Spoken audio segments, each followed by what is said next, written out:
SFI ആക്രമണങ്ങൾക്ക് സർക്കാർ ന്യായീകരണം കിട്ടുമെന്ന സന്ദേശമാണ് നിയമസഭയിൽ നിന്ന് ജനങ്ങൾക്ക് ലഭിക്കുന്നത്. കാര്യവട്ടം ക്യാമ്പസിൽ KSU പ്രവർത്തകനെ SFIക്കാർ ഇടിമുറിയിൽ മർദ്ദിച്ചതായിരുന്നു പ്രതിപക്ഷത്തിന്റെ അടിയന്തര പ്രമേയ വിഷയം.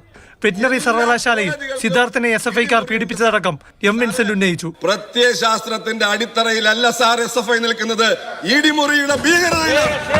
സാർ, ഈ ഇടിമുറിയിലേക്ക് കൊണ്ടുപോയപ്പോ സിദ്ധാർത്ഥന്റെ അനുഭവമാണോ എനിക്കുണ്ടാകാൻ പോകുന്നത്, ഞാൻ പേടിച്ചു പോയി എന്നാണ് സാൻ ജോസ് പറഞ്ഞത്. സാർ, ഇതോടെ പറഞ്ഞതെല്ലാം മുഖ്യമന്ത്രിക്ക് കൊണ്ടു. SFIയെ സംരക്ഷിച്ചും മഹത്വവൽക്കരിച്ചും മുഖ്യമന്ത്രി വെള്ളപൂശി.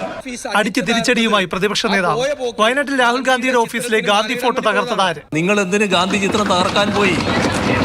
നാണം കെട്ട രീതിയിൽ പിന്നെ അതിനെ ന്യായീകരിക്കാൻ നോക്കുക. SFIക്കാര് രാഹുൽ ഗാന്ധിയുടെ ഓഫീസ് അടിച്ചു തകർത്തത് ആ പോയ പോക്കിൽ ഗാന്ധിയുടെ ചിത്രത്തിന് മാലയിടാൻ വേണ്ടി പോയതാണോ? പഴയ ചാപ്പുകുത്തിന് പിന്നിൽ ആര്? ഈ ചാപ്പ കുത്തപ്പെട്ട ആള് അദ്ദേഹം പിന്നീട് പറഞ്ഞതെന്താ? ഗൂഢാലോചന വഴി സ്വയം സൃഷ്ടിച്ചതാണ്. നിങ്ങളുടെ ദേശാഭിമാനിയിൽ ഒരു വാർത്ത വന്നു, അത് കോൺഗ്രസ് ഓഫീസിലെ ചാപ്പ കുത്തിയെന്ന്. ആ വാർത്ത വായിച്ചിട്ട് ഇവിടെ ഒന്നും പറയല്ലേ. കാര്യവട്ടത്തെ ഇടിമുറി ആക്രമണത്തിൽ SFIയെ മുഖ്യമന്ത്രി പഴിച്ചില്ല. അന്വേഷണം നടക്കുമ്പോൾ മുൻവിധി പാടില്ലെന്ന്. സംഭവങ്ങളുടെ നിസ്ഥിതി എന്താണ്? ഇതെല്ലാം അന്വേഷിച്ച് കണ്ടെത്തുന്നതിന് മുൻപ് തന്നെ പക്ഷപാതപരമായ വിധിയെഴുത്ത് നടത്തുന്നത് ഒഴിവാക്കപ്പെടേണ്ടതാണ്. ഇടിമുറിയിലൂടെയാണോ നിങ്ങൾ നടത്തിയ ആക്രമണങ്ങളെ വിവിധ തലങ്ങളിൽ നേരിട്ടുകൊണ്ട് തന്നെയല്ലേ SFI വളർന്നു വന്നത്? മുഖ്യമന്ത്രി ഇന്ന് നടത്തിയ ഈ പ്രസ്താവനയോട് കൂടി കേരളത്തിലെ ക്യാമ്പസുകളിൽ ഇനി ഇവരെ നിയന്ത്രിക്കാൻ ഒരാളുമില്ലാത്ത അവസ്ഥയിലേക്ക് പോകാൻ. നിങ്ങൾ ക്രിമിനലുകളെ പ്രോത്സാഹിപ്പിച്ച നിങ്ങളുടെ കൈവിട്ടു പോകും. നവകേരള യാത്രയിലെ രക്ഷാപ്രവർത്തനത്തിലും വീണ്ടും മുഖ്യമന്ത്രിയുടെ ന്യായീകരണം.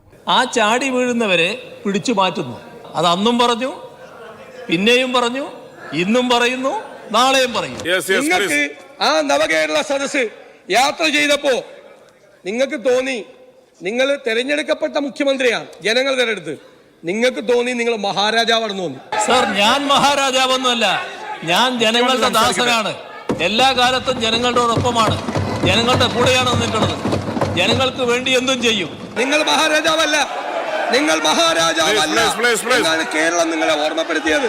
രാജാവെന്ന പ്രതിപക്ഷ നേതാവിന്റെ വിളി മുഖ്യമന്ത്രിക്ക് കൊണ്ടെന്ന് മനസ്സിലായപ്പോൾ ഭരണപക്ഷം ഇളകി. മന്ത്രിമാരടക്കം ബഹളം വെച്ചു. ഫെയറിന് നേരെ ആക്രോശങ്ങൾ നടത്തുകയും ചെയ്യുകയാണ്.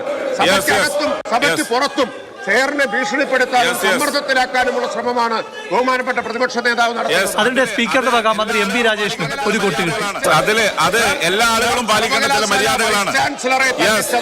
പ്രതിപക്ഷവും നടുത്തളത്തിൽ നിലയുറപ്പിച്ചതോടെ സഭ ഇന്നത്തേക്ക് പിരിയേണ്ടി വന്നു. നിയമസഭയിൽ നിന്നും പ്രശാന്ത് കൃഷ്ണ, മാതൃഭൂമി ന്യൂസ്.